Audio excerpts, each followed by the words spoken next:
এটি সব আমি ঠেলাগাড়ির লোক, সব ঠেলাগাড়ি।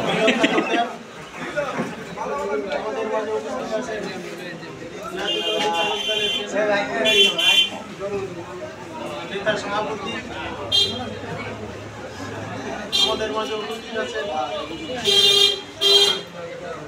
আমাদের সহযোদ্ধা বিএনপির অঙ্গ সংগঠন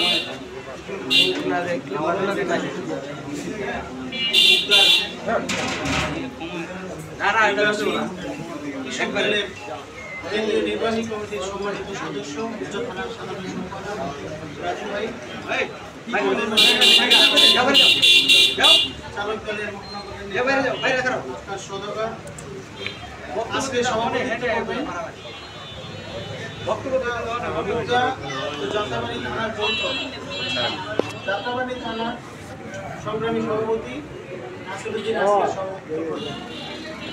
এত রাত হয়ে গেছে, আমরা লম্বা সময় বক্তব্য কেউই দিব না, খুব সংক্ষেপে কিছু বক্তব্য দেওয়ার জন্য আমি অনুরোধ জানাবো যাত্রাবাড়ি থানার সাধারণ সম্পাদক জনি সরকার।